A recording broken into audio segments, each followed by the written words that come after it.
Good morning, and welcome everyone to November's Word on the not Word on the Street. Oh my gosh! See, this is where Where am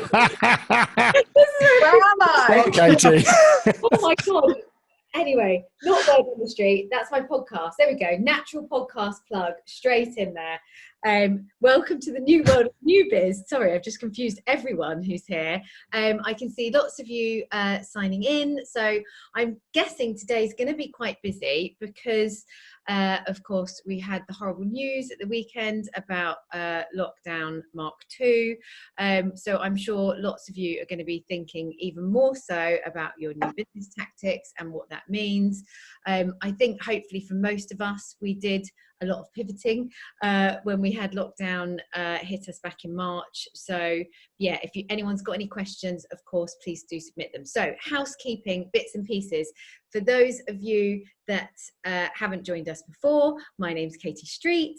I'm the founder of Street Agency. We essentially help agencies attract and win new business with the clients that need them. I've got a stellar lineup here for you today, so I'm just about to introduce everyone. But before I do, two little things. One, do submit your questions in the chat or in the Q&A, and I will make sure that I pose them to our wonderful panelists. Also, I do have some roadworks happening right outside the front of my house, so I might actually have to go a bit Paulie Yates on you, if anyone remembers. Is that Paulie Yates? Paulie Yates is right. Paulie Yates with Michael Hutchins. Yeah. That's the one, yeah. On the big breakfast and escape into my bedroom. I don't have Zig and Zag, but I do have two dogs, so I'll do my best Paulie Yates impression without Michael Hutchins and starting an affair. Well, you never know, that could be quite exciting. So yes, I will be here. If I go on mute and start moving, you know why. So yeah, otherwise, again, final thing from me, as you all know, the webinar is sponsored by our wonderful partners Just After Midnight. They give 24/7 application web support to agencies and clients. Obviously, with Christmas around the corner, if you do have campaigns launching, you need some support, and you want to give up the port and cheese when one of your clients' websites don't go down. Just After Midnight are the people that can help you. So please do check them out. Their website we will share on the email afterwards, but if not, it's justaftermidnight247.com. Go and see what they do. They're there really to help agencies over the Christmas period specifically, and with, of course, Black Friday and peak coming up. Any of you that work with retailers could use that. So we have a fantastic lineup today, but before we introduce the lineup, I'm really building this up. So yeah, Alex, Rachael and Andrew, I will introduce you at some point this morning. But before I do that, I'm going to introduce my lovely friend, Richard McHardy from the BD100. We did this last month, so we're doing it again this month to announce what's going on with the BD100 and how you guys can all get involved. Thanks. Katie, thank you so much. This is really exciting. It's like, I feel like I've been given a slot on a massive TV show. Now that you're talking Paulie Yates, I've got like a slot to give a shout out. Love it. So thank you. Right. I don't know how many people know about the BD100, but the BD100 is all about recognizing business development and new business talent across the agency sector. It seems to have really caught a light this year, especially because I think, we're all having a tough year, but we're really, really doing brilliantly around it. So the BD100 is all about recognizing talent. And on November the 26th, this month, we will be holding an all-day event called Winning Together, when we will be recognizing the talent from the BD100, but also having a whole day of sessions, workshops, keynotes. You, Katie, and the brilliant Street will also be involved in that, running a session, which is going to be awesome. I know. Prospecting, so yeah, all about how to, which is a kind of big part of what we do, to attract the right kind of clients. So yeah, I'll be hosting a workshop and a talk. So yeah, very excited to be involved. So that's going to be amazing. So we've got that, and we've got so much more. So this is really an opportunity for me to say, if you're in business development and you want recognition for yourself or your team, then go to bd100.club and check out all the information and all the dates. If you want to get a ticket, then we're hosting the event on Hopin, which is a brilliant platform for the event. And tickets are as low as 25 quid. You can even pay it forward for someone who may have been furloughed or sadly lost their position through this year. So there's a really good opportunity there. And you'll get a discounted link, I think, even after this because of Street's involvement. And we'll put all that out after this event. So thank you so much. And I hope to see people on November 26th. Brilliant. Thank you, Richard. Yeah, so do all get nominating any business development stars. You don't have to have biz dev in your role. It might be your MD, it might be your new biz exec. But yeah, please do get nominating. It's really good for Especially the teams as well, though. Teams and yeah. wins. That's Okay. new, isn't it, for this year, Richard, that you can nominate teams? We did it first time last year, so we've got agency team of the year and win of the year. So there's some really great agency recognition and teams. Brilliant. I'm going to nominate myself. And November the 9th. I think November the 9th is that deadline for submission. So yeah, get nominating. Fab. Thank you so much, Richard. And Thank yeah, you. please do stay online in the background. And if you want to chirp up, then send us a chat. Paula Yates, I'm sticking around in the background. Yeah, stick around so you can check my bedroom out. Thank you ever so much. Thanks, So, without further ado, I am going to now eventually introduce our wonderful panellists for this month. So first of all, we have the wonderful Rachael Smith, Head of Proposition at easyJet. So Rachael is brilliant. I mean, and she's quite easy to pick out because she's the only other lady in property. So she has not only obviously had quite a big task on her hands over the past few months with the global pandemic probably hitting easyJet more than most businesses out there. So we're going to be really digging in with Rachael what her agencies have done to help her and what she wants to hear from agencies. But also Rachael used to work at Omnicom and has worked in the agency world and probably been involved with lots of new business as well. So has a really good view on everything and is just brilliant.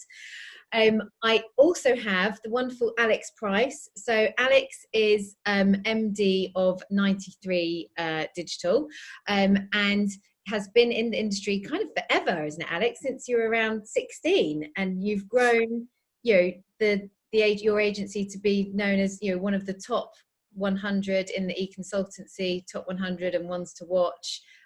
You've been named a couple of times, I think. I've only been named once in the Beamer 100 as well, and obviously have grown your agency pretty phenomenally. So we've got some really good ideas on tactics. And last but not least, my pal, not that you guys aren't my pals, I'm sure we will be pals, but Andrew is my newest or my best COVID friend. So that's you not allowed to cuddle, are you? So socially distanced COVID friend. Virtual hug.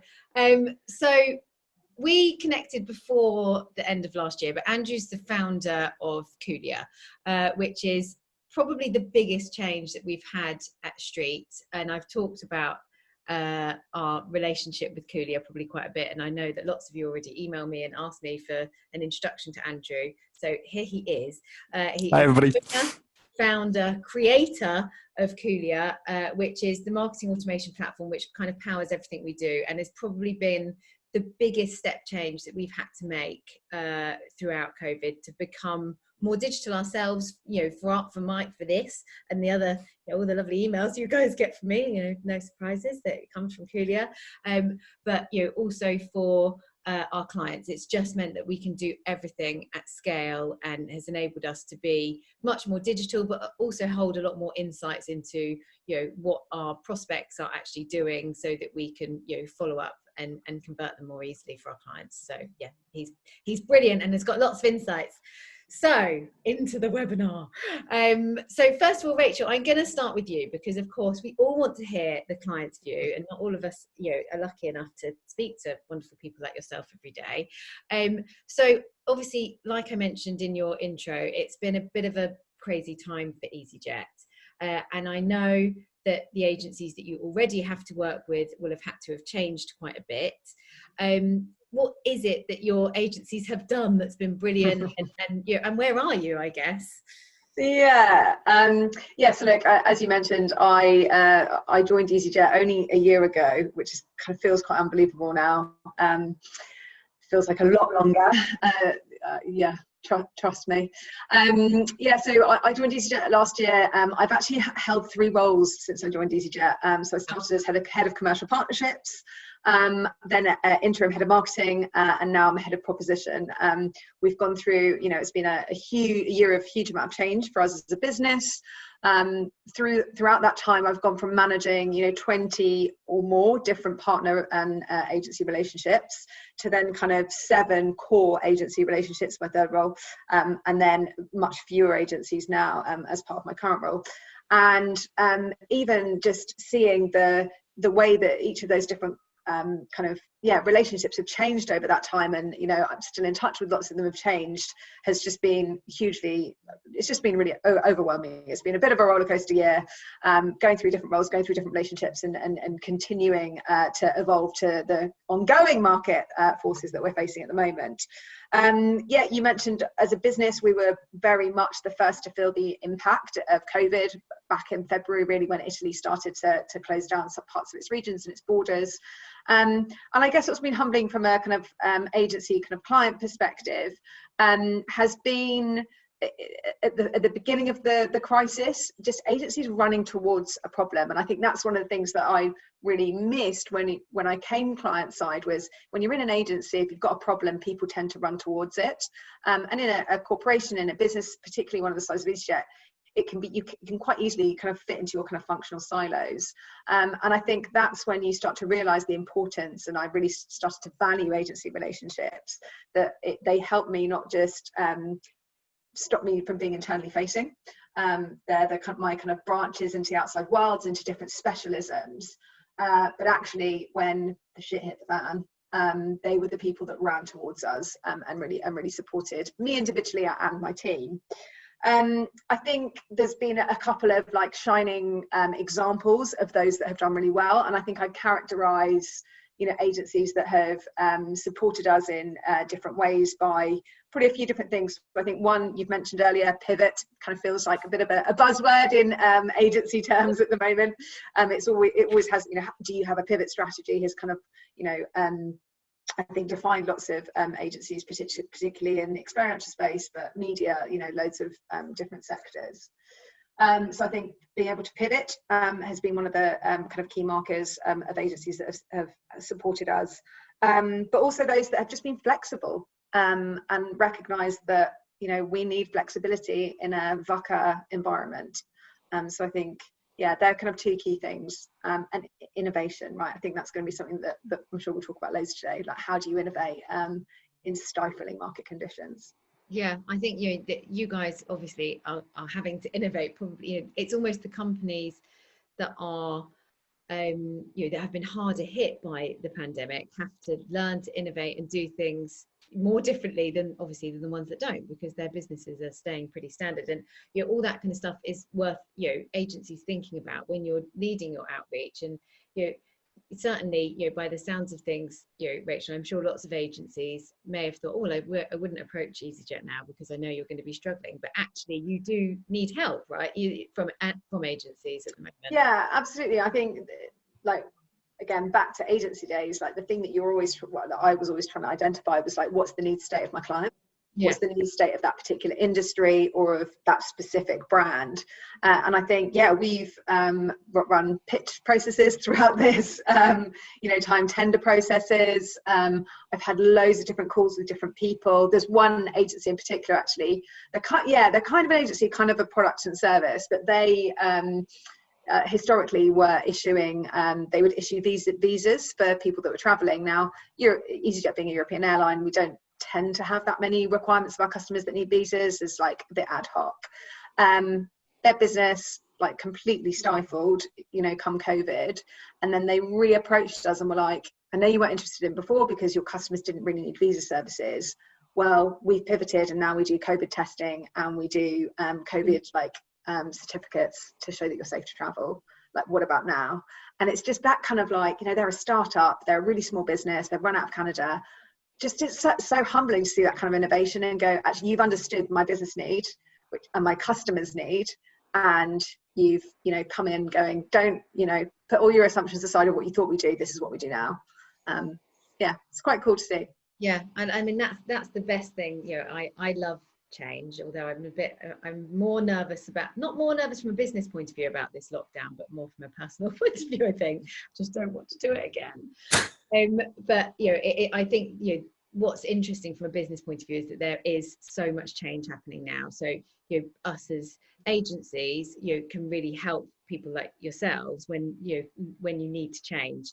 And I think if you can lead your outreach around, you know, how you can help them pivot and change to the right companies, or help them with the problems that you believe they may have, then, you know, that's the key to success, really. One thing I was going to ask, and I'm going to open this up to all of you, so anyone who feels like answering can do, and you're all going to have slightly different, you know, sit on slightly different sides of the fence here. But what have you guys seen that's been working, or what have you done that's been working to attract new clients? So Rachel, for you, that's going to be more as, you know, what have you seen that you've wanted to respond to? But, you know, Andrew, obviously you work with lots of agencies, and you do really help agencies with their BD outreach, including us. And, you know, we've got 10 retainers running with you, I think. And the same with you, yeah, Alex. Of course, you'll have been leading your own, you know, you've been leading your own outreach. So yeah, be interested to hear, you know, what's been working. Cool. Alex, sorry, do you want to go first?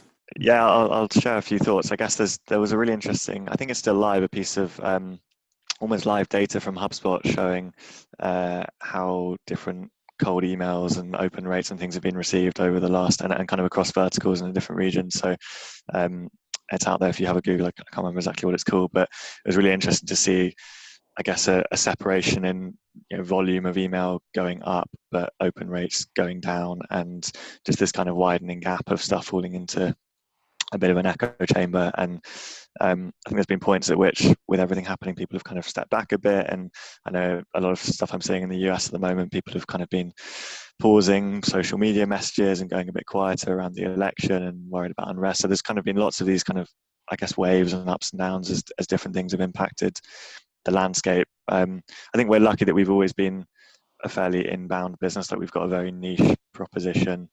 We're known for doing a few things really well, and even within that, only for certain sectors and industries. And so a lot of stuff comes to us through organic search and SEO, people looking for, if you type in WordPress agency, we're hopefully at the top or near the top, and then some more industry specific things too. So we've always been a very inbound, content led I guess, business in terms of how we do new business and attract people.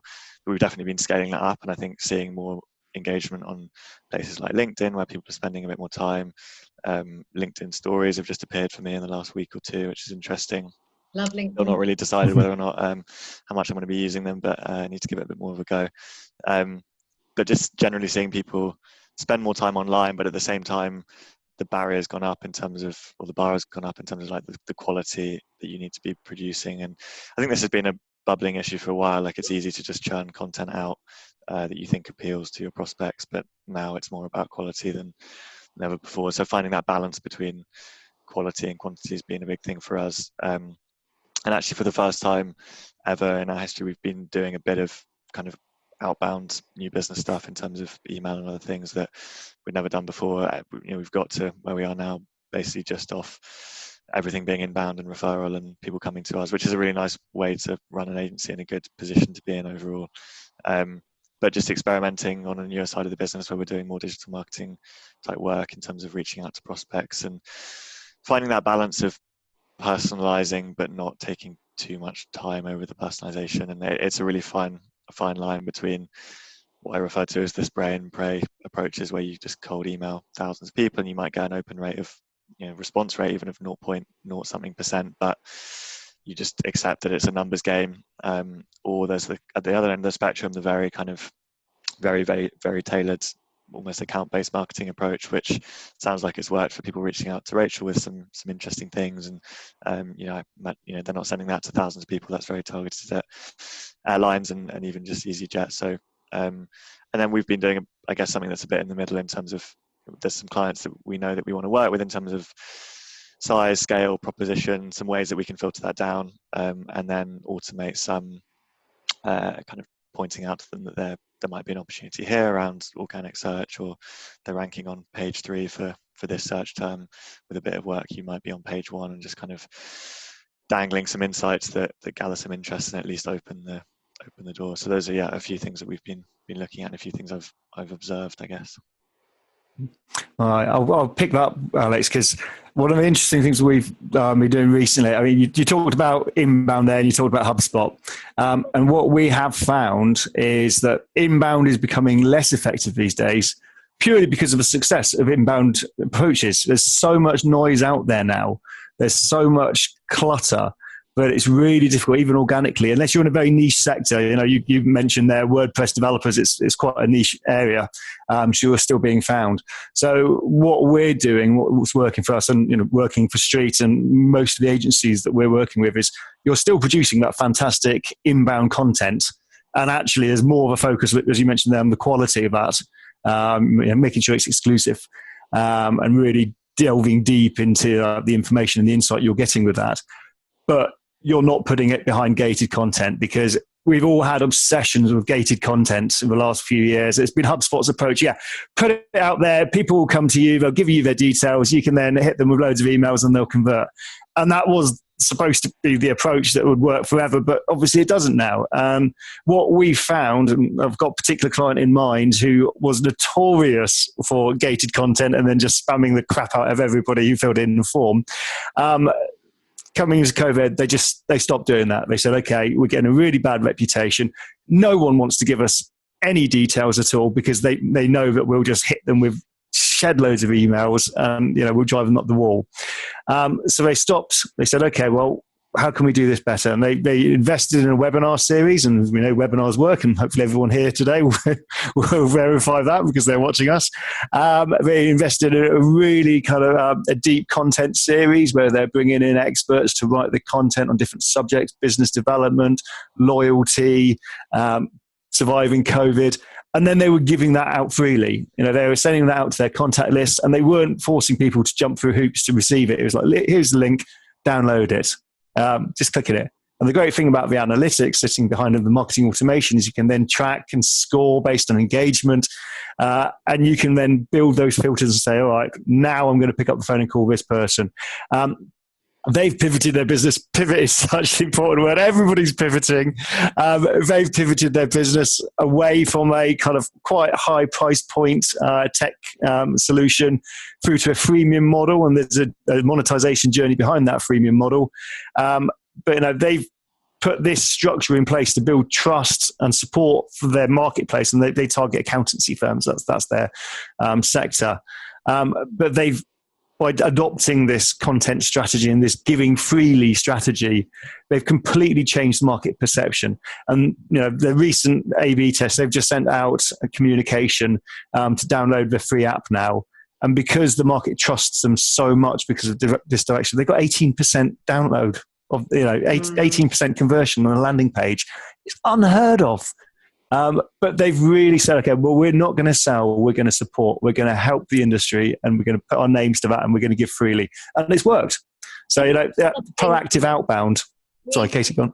That's right. I'm just going to back up what you're saying. But, we knew that before COVID, but I think COVID's heightened the fact that you've got to give helpful content. And we still have had clients that have been really nervous, or we don't want to give our IP away. We don't want to, give freely, we don't, because that's our specialist. But then the campaigns won't work, and I'll be quite strict with our clients to kind of say, look, you've got to give freely right now more than ever, because if you don't do that, you're just putting a wall up that doesn't need to be there. And I know it's the old way of the state agency, actually. And in fact, thank you, Andy, by the way, for sending the link to the Big Brother house.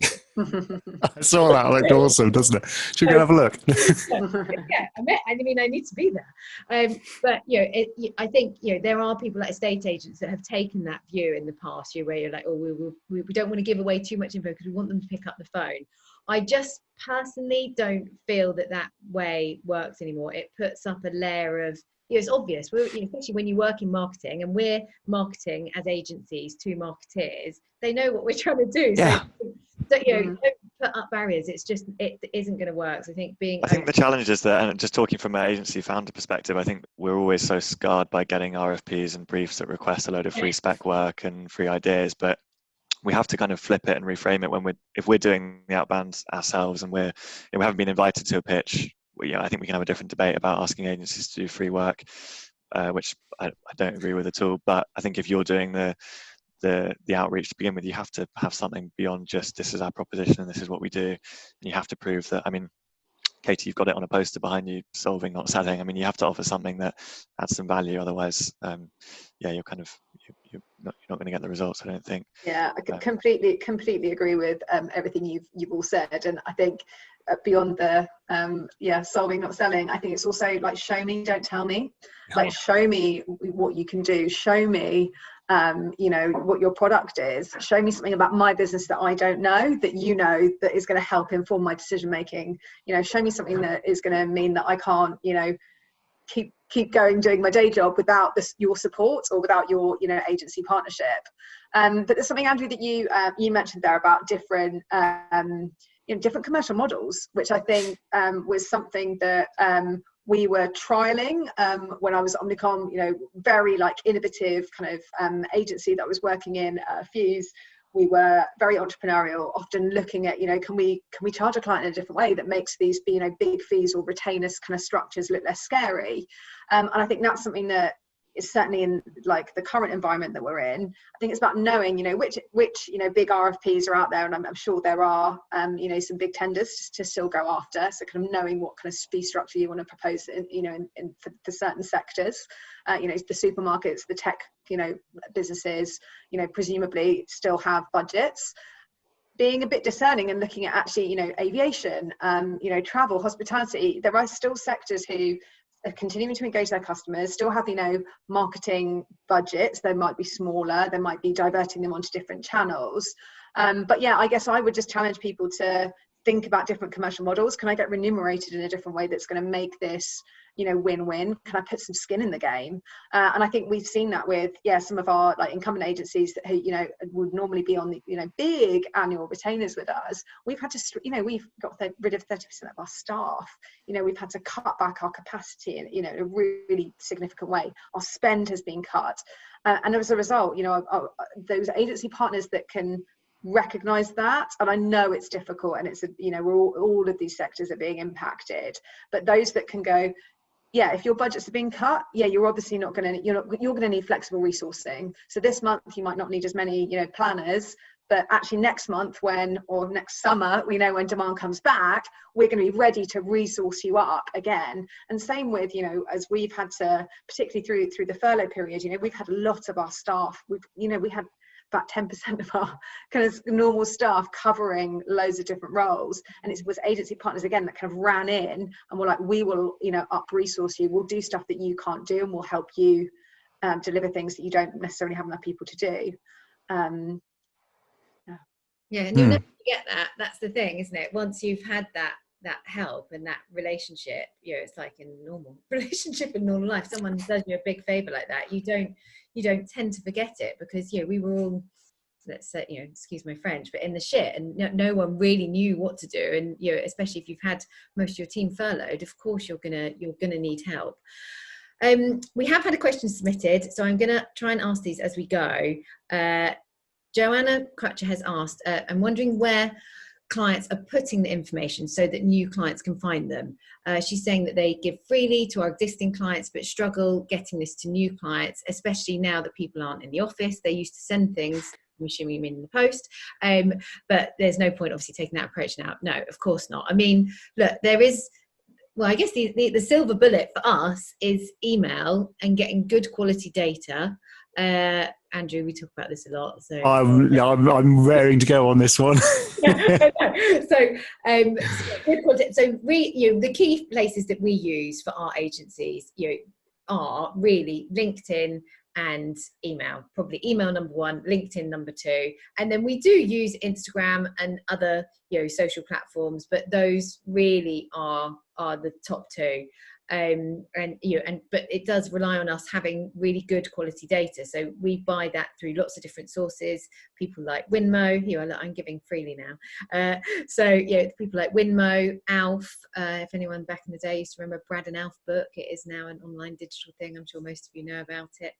And then there's really great other platforms out there, some which are free, like hunter.io, but also we use prospect.io that enables you to mine data. Now, because it's all B2B data, the kind of GDPR rules are slightly more laxed. Andrew, I know you obviously do even more of this probably than we do. This is our bread and butter. Well, we do it for you as well, Katie. So. We use your BD package for a lot of things. Absolutely. I mean, the interesting, so we as a business have pivoted as well. So we started off pure software as a service. We started developing prospecting engines or processes to feed our own engine. And then we realized that actually that service was valuable to our clients as well. So that created the prospecting pack and stack packs and other things, other services that, Katie and BD 100 use, and all sorts. Now, we use LinkedIn as the source, LinkedIn Sales Navigator, but we pull that data out of LinkedIn. Like you mentioned, Hunter, there's Prospect.io, there's Get Prospect. There's loads of really great tools out there. And that will, as long as you say, okay, 80% plus confidence score, this is the correct data. We've found that because it's live data, because LinkedIn is the best CRM on the planet. It's the only CRM where people actively go in and update their own contact information. It's wonderful. We find that it's always up to date, and you get 30% higher open rates, 30% higher engagement rates, click-through rates, if you're using manually qualified data that you feed into that funnel. Plug it into Zapier, plug it into your marketing automation solution, send them on a nurturing journey. So it's all fully automated from start to finish. Score them based on their engagement points. When they're kind of engagement sales ready, marketing qualified, sales qualified, it's kind of probably an area in between there. That's when to pick up the phone and close that call. So there is good quality data out there. Be wary. So we've had lots of conversations, Katie, about the dreaded catch-all data. So with your bought data, run it through a third-party tool, something like Neverbounce. It's brilliant. So you can then say, okay, well, this is the valid data, this is the invalid bin that, and then there's that kind of little bit in the area in the middle, which is catch-all data, which doesn't come back as invalid, doesn't really come back as valid. You don't know until someone responds. And you can feed that into your engine gradually. Look for engagement signs. So if someone opens an email, if someone visits your web page, if someone clicks a link, there's a person behind that. Move that into your valid data and start communicating with them as real people, because you then know they are. Rachel, a bit about, on top of that, so there really are two ways that we reach people, and please tell me if anyone else knows of any others, but it is really LinkedIn and email. But using LinkedIn, Rachel, where do you prefer one way of being reached out to than the other? Is LinkedIn better than email, or email better than LinkedIn? I'll give you some stats. So I probably get about 50 messages on LinkedIn every day. That's crazy. Yeah. And I don't mind it. I think the thing with LinkedIn is, so I love LinkedIn as a platform. Yeah, I think it's become even more important for me as an easyJet employee, but also as a leader, as an individual. It's become a much more important platform than it ever had previously. And I think for me that's because relationships still continue to be at the heart of my role and what I care about. It's relationships with people, it's relationships with old colleagues.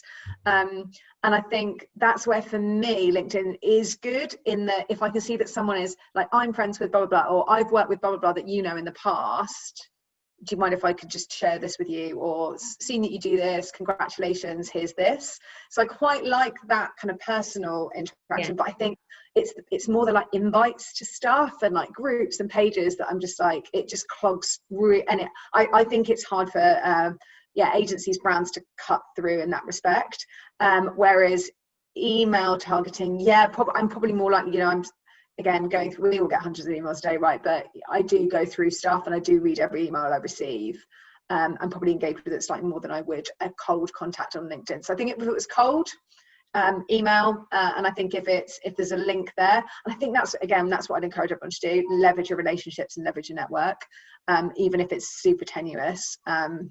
It's a nicer way of reaching out, isn't it, when you're doing, and I guess fairly naturally have always done that without there being any science behind it, but it's because it's fairly obvious. Is if you go, I know, I see that we've got quite a few connections in common, or usually I'll name someone, because when I'm reaching out to people now, it's usually to get someone to come and speak on the webinar more than anything.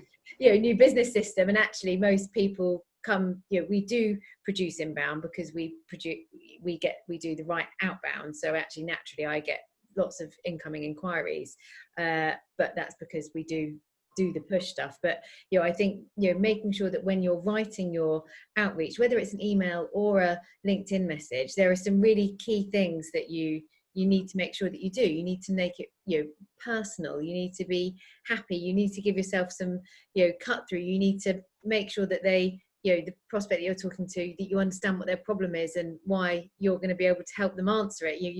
There's lots of these things that you need to do in order to get someone like Rachael, who gets 50 a day just on LinkedIn, to actually respond to you. And even I get 15, 20 a day. It's really hard to keep on top of it. I think that's just on that point, I think the key to all of this working, realistically we're talking about stuff that's quite tactical here. Like this is how you execute once you've got a lot of other stuff kind of in place. And I know this is something that you do a lot of, Katie, is the kind of the proposition piece to begin with, because I think so many agencies, and without wishing to offend anyone that might be watching, but they have a wishy-washy kind of, we're a global creative agency and we do a whole list of services for pretty much every type of client in the world.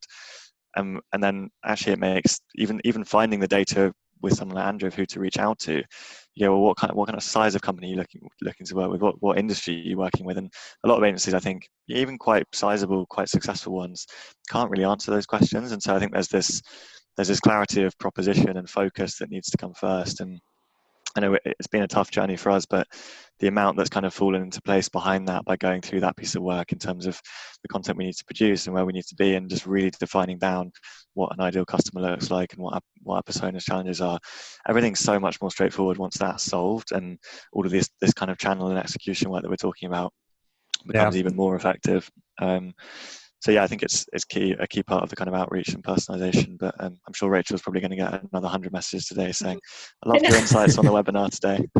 You've just described it as like kind of a hybrid of like what my role at easyJet is now. And I think one of the things, as head of proposition, it's my job to go, what do customers want?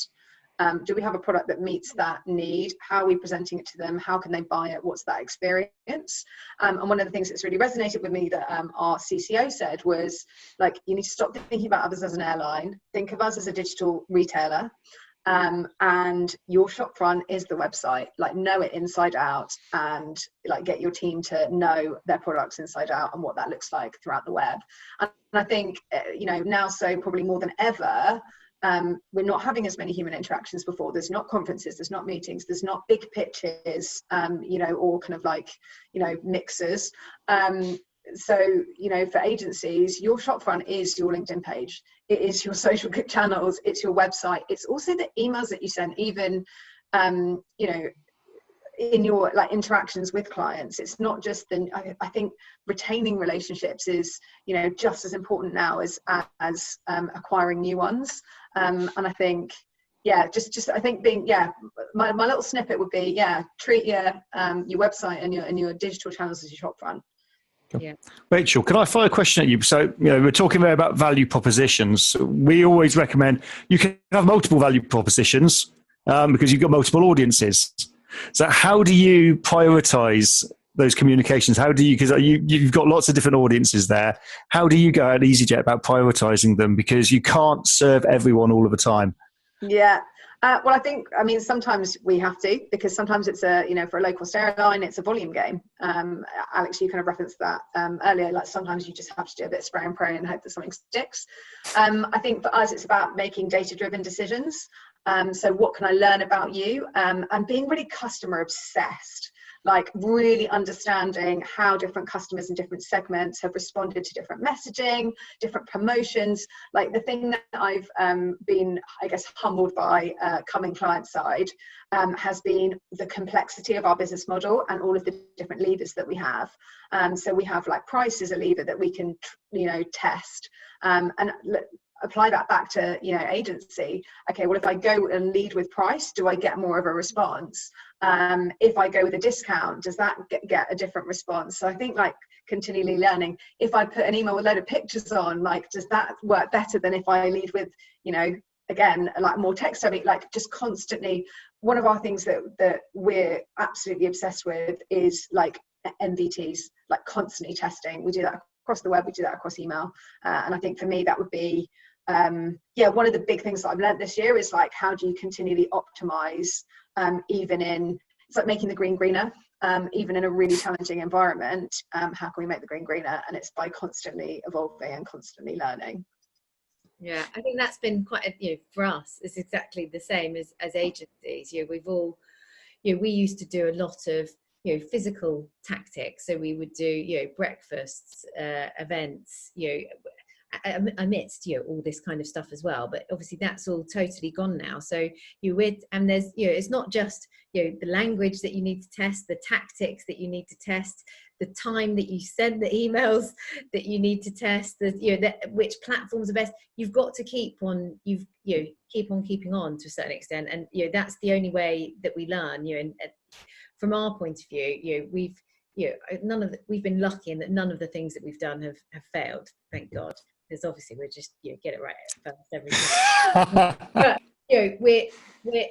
we wouldn't learn if we didn't try new things and look at different formats. And I know lots of people speak to me about isn't there a lot of webinar fatigue at the moment, and a big part of what we are doing at the moment is putting on developing agencies' value propositions, but then helping them develop tactics for webinars and actually helping them host the webinars and build connections with speakers and podcast speakers, etc., that they're then forming relationships with, which yes, you're not always going to get an opportunity straight away, but if you have got your value prop nailed, people should be able to understand why they need you or how you can help them.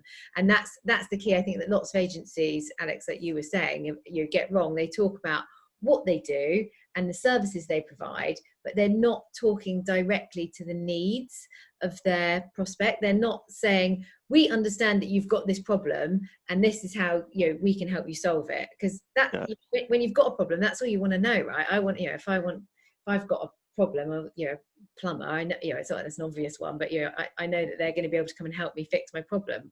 As an agency, how are you going to fix their problem? Brad, who also helps agencies with their new business, hello Brad Smith, has put a little question in here for you, Alex.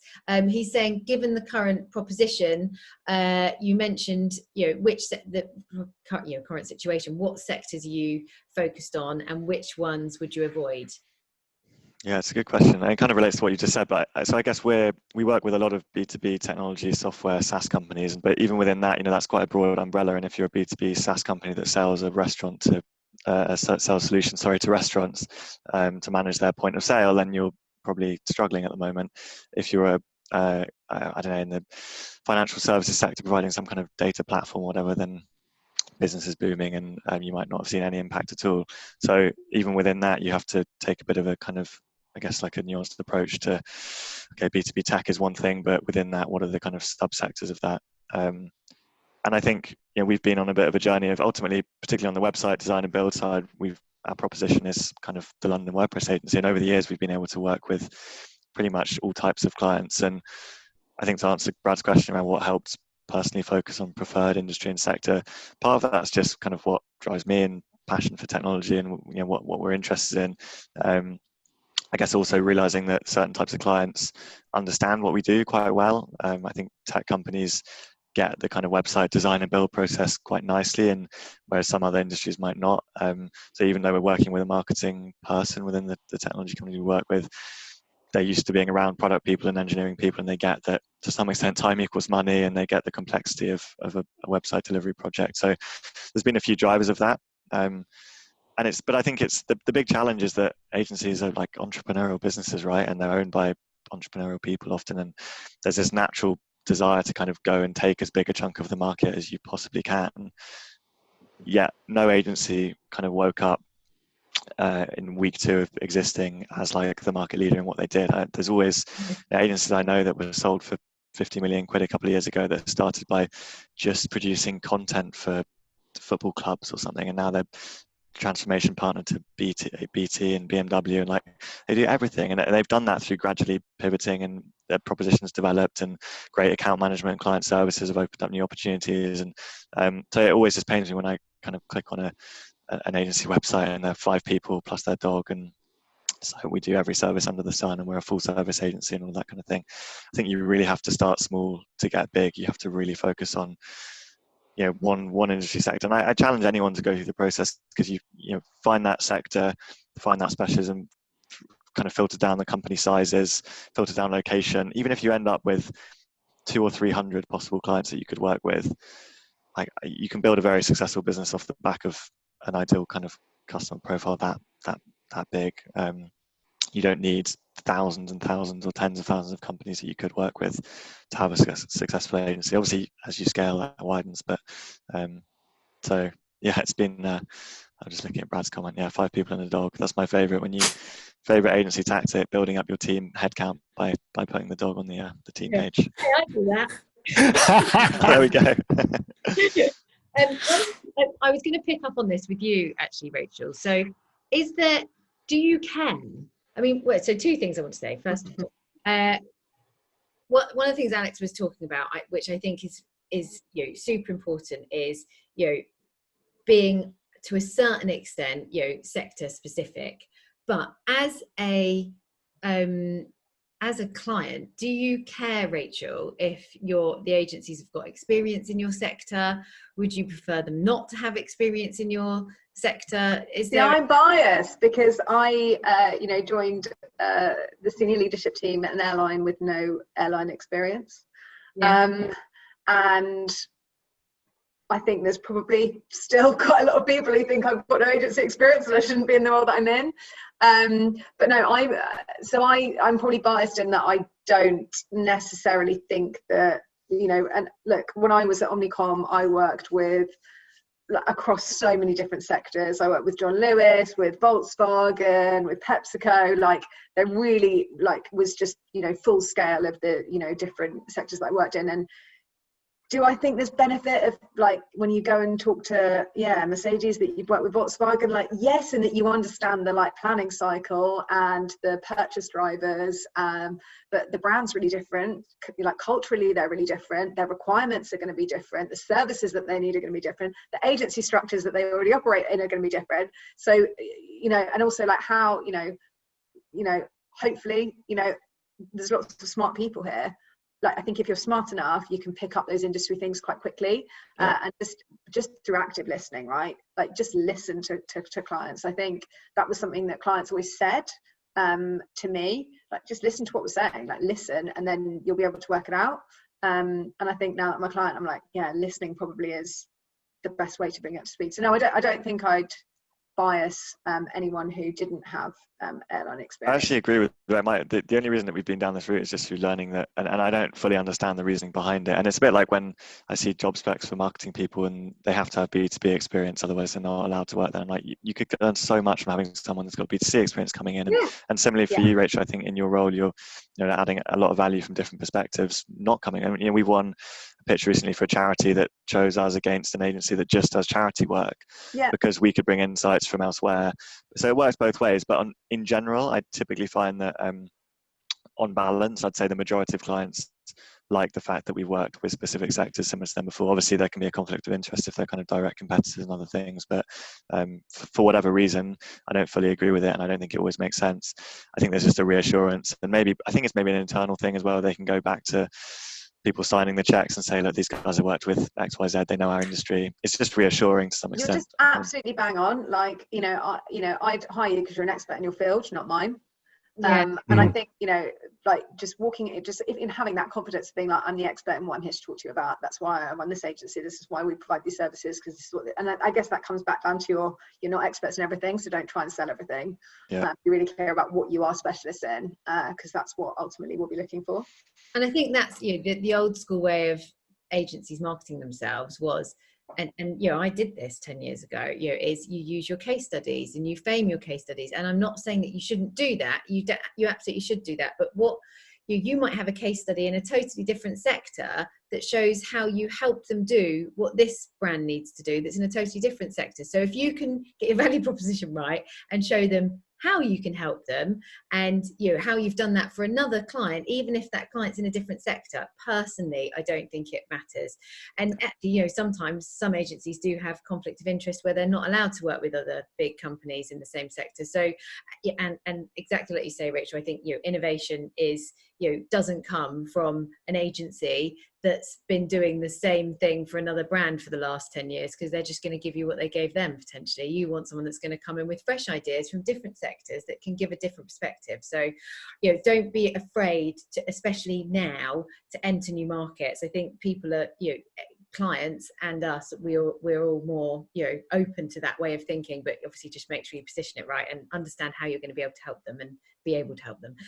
The other thing that I was going to say, and I think, Rachel, probably until I spoke to you, and we have been doing this with other clients anyway, but I hadn't highlighted as much, is don't think that the sectors that are struggling, that you can't prospect to them or reach out to them if you've got something you can help them with, because like Rachel said, she's got RFPs running, she's got and I'm sure lots of you would have thought, oh, well, we wouldn't want to approach airlines at the moment because they're really struggling and it doesn't feel right. Actually, they need your help more than various others. Loads of new business people that I know at the beginning were kind of going, oh, look at the sectors that are strong. No, they probably don't need that much help right now.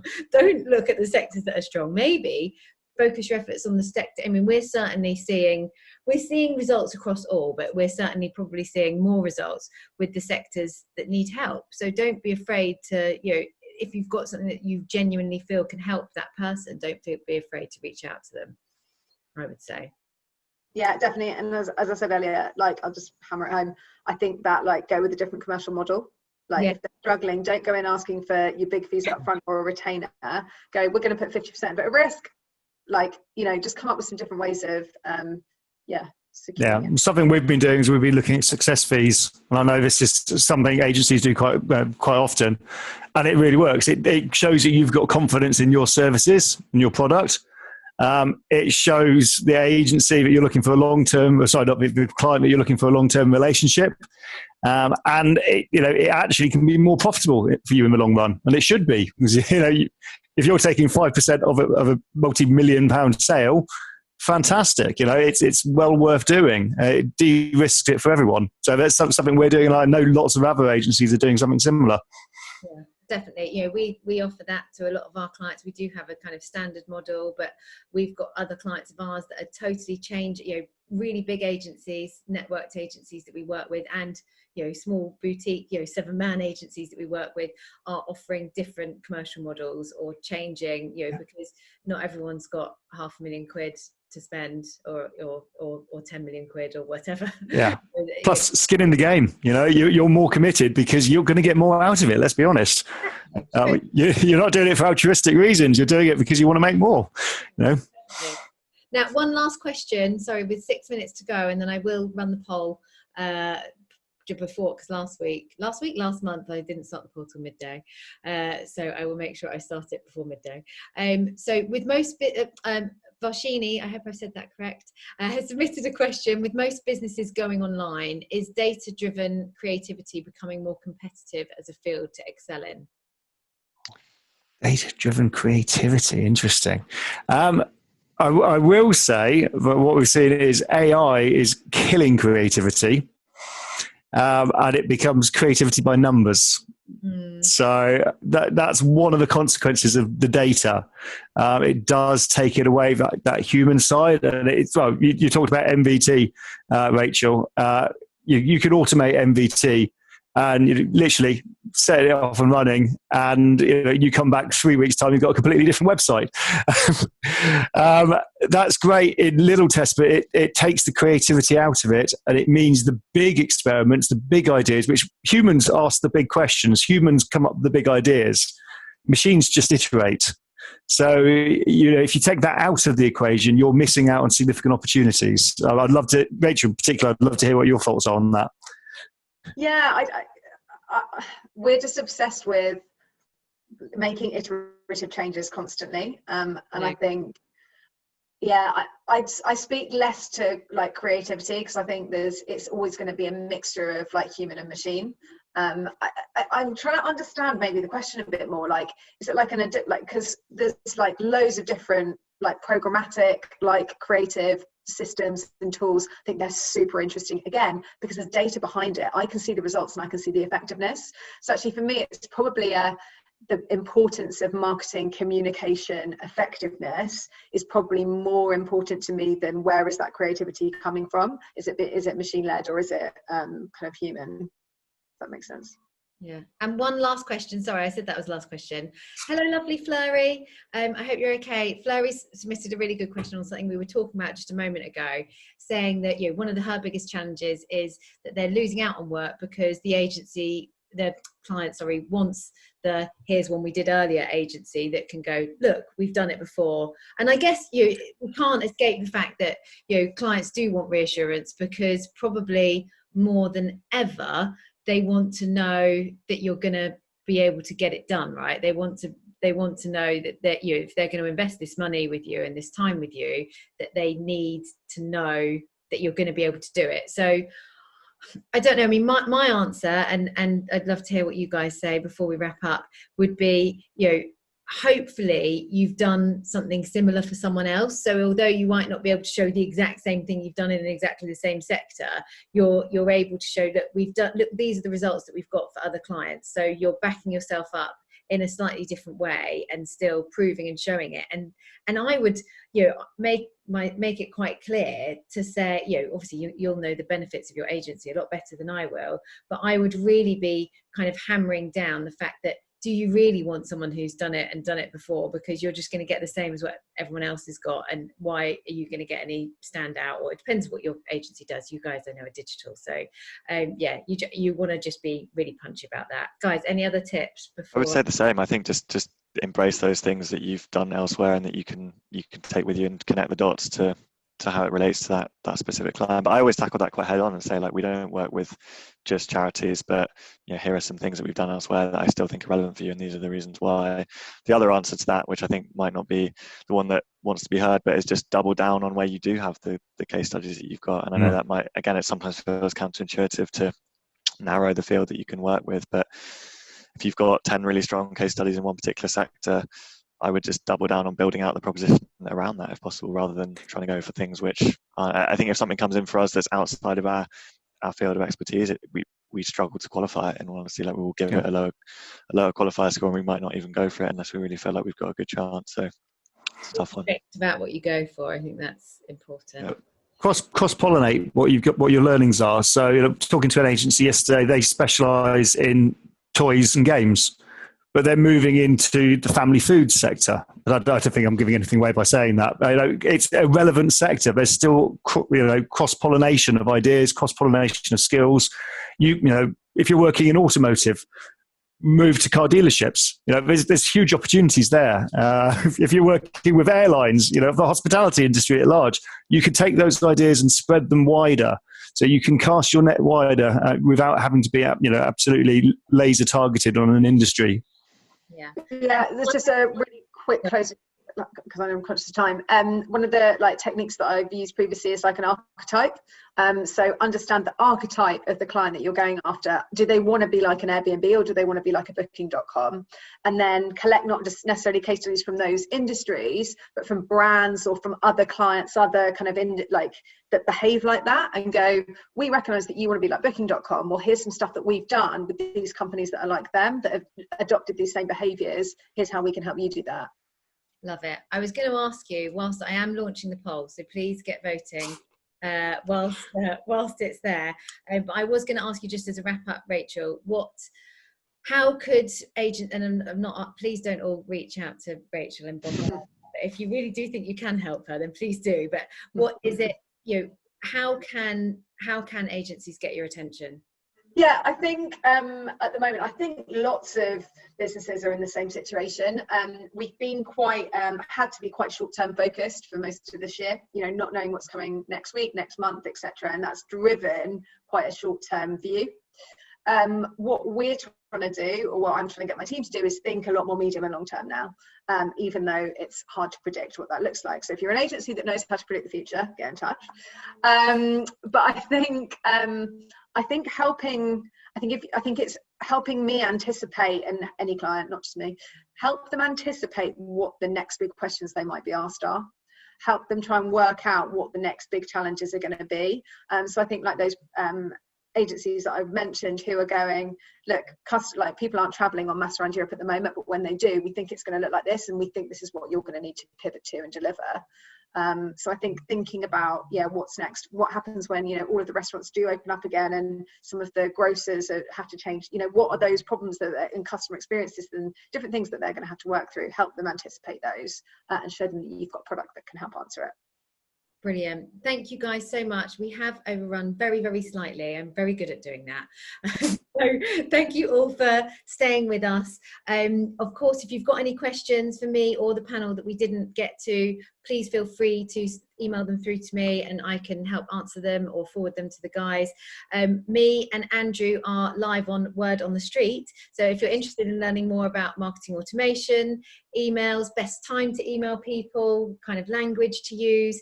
Tricks as well, a few of those in there. Oh, we've got some really good little tactics. Please do sign up to the podcast. I'll make sure that there's a link in the email that I send you guys. And of course, we, as always, have recorded this. It will be on our YouTube channel. We will share it with you all. Lastly, one final shout out to our fantastic sponsors, Just After Midnight. Like I said earlier, if you do need any kind of 24/7 support and you don't just want to have your developers with a phone next to them, interrupting them, drinking their wine, cheese, pork, etc. Clearly don't know any developers. Wine and cheese. Yeah, maybe not. What is it? Monster Munch sandwiches, probably. Yeah, Red Bull and Monster Munch is more like it. So yeah, if you don't want them to be interrupted, please do get in touch with Just After Midnight. Again, we'll make sure there's a link in the email. And that just leaves me finally to say thank you so much to our fantastic guests this week. Thank you all so much for joining us. Thank you. Absolute pleasure, Katie. Thanks for the invite. See you all next month. We're going to Thanks, everyone. Christmas special. See you later. Bye, guys.